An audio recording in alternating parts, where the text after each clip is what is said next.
The American frontier has long been framed as a land of lone figures, silhouetted against endless horizons, where survival depended solely on individual grit.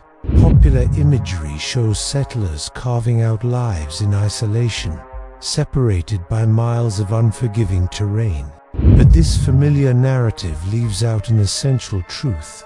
At the center of many frontier settlements stood a structure never meant to symbolize connection: the Quonset hut, originally designed for efficiency, speed, and utility. Its curved steel body appeared cold, impersonal, and temporary. To many, it was simply a roof over one head, not a place where lives intertwined. Yet history quietly unfolded a different reality within those arched walls. Early Quonset huts arrived on the frontier as practical solutions.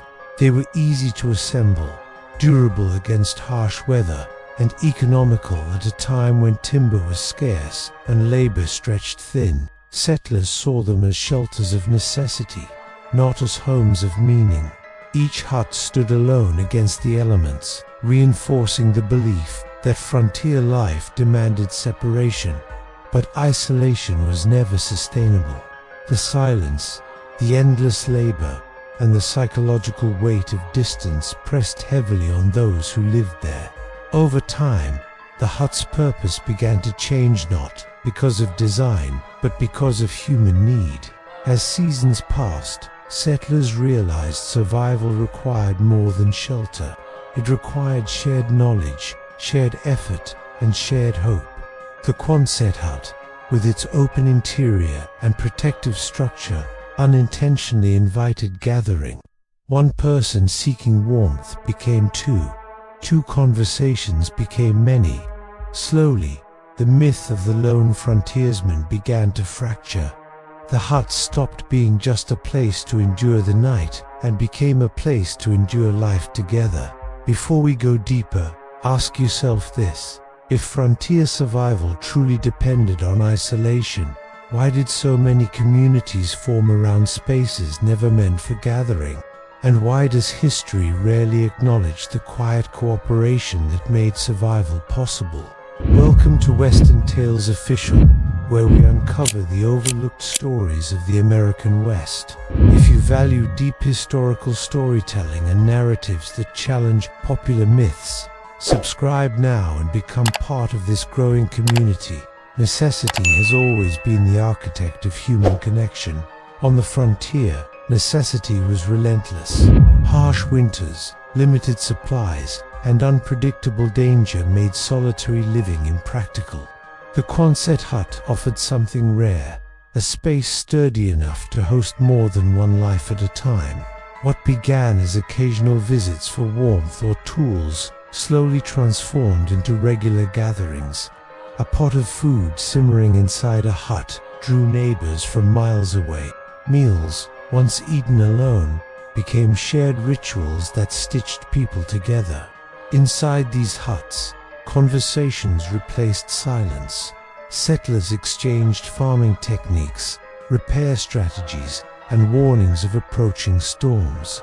Decisions that once burdened individuals became collective discussions.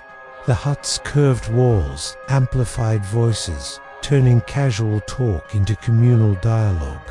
There were no formal invitations, no planned meetings. Community formed organically, driven by survival and sustained by trust. Over time, these gatherings gained rhythm. Certain huts became known as places where news traveled first. Others became informal workshops where broken tools found new life through shared ingenuity. Children learned stories of the land, while elders passed down experience earned through hardship. The Quonset hut evolved into a social anchor, quietly reshaping frontier dynamics. What's remarkable is that none of this was planned. The hut's role as a community hub was accidental, a byproduct of people refusing to endure hardship alone. This challenges the deeply rooted idea that frontier settlers thrived solely through independence. In truth, They thrived through cooperation disguised as necessity. So consider this: when survival is at stake, does human nature truly lean toward isolation, or does it instinctively seek connection? As gatherings became routine, culture emerged. The Quonset hut was no longer just a shared space. It became a shared identity. Evenings often ended with storytelling accounts of close calls, lost trails, and moments of unexpected kindness. These stories weren't entertainment alone. They were survival manuals disguised as memory. Every tale strengthened the collective knowledge of the group. The physical limitations of the hut encouraged collaboration. Repairs demanded multiple hands. Heating required coordinated effort. When storms damaged the structure, everyone contributed, regardless of whose hut it was. Ownership blurred. What mattered was protection, not possession. This collective responsibility forged bonds stronger than contracts or promises. Friendships formed in the quiet moments during repairs, shared meals, and long nights waiting out storms. Trust grew not through words, but through repeated action. People learned who would show up when needed. In an environment where failure could be fatal, reliability became the highest currency. These relationships endured long after the frontier stabilized. Families intermarried, settlements expanded, and shared history became shared destiny. The Quonset hut, once a symbol of temporary survival, became a birthplace of permanent community. If culture grows where people gather, then perhaps architecture shapes humanity more than we realize. What other spaces today quietly mold who we become together? The influence of the Quonset hut did not stop at its walls. The cooperative spirit nurtured inside spread outward, shaping entire settlements. Groups formed road crews, shared livestock protection, and established trade routes between distant huts. What began as survival gatherings evolved into organized collaboration. In times of danger, these networks saved lives. Warnings traveled fast. Defense became collective rather than individual. Infrastructure, bridges, wells, storage facilities was built through shared labor. The myth of the self-made frontier town dissolves here, replaced by a more accurate truth. Communities built the West together. These interconnected huts laid the groundwork for towns, schools, and governance. Without the trust forged in those early shared spaces, expansion would have failed. The frontier was not conquered by individuals, but by networks of people bound by necessity and trust. History often celebrates the lone hero, but progress was carried on many shoulders. The Quonset hut reminds us that greatness often begins in humble, overlooked places. Today, we live in a world more connected than ever, yet loneliness persists.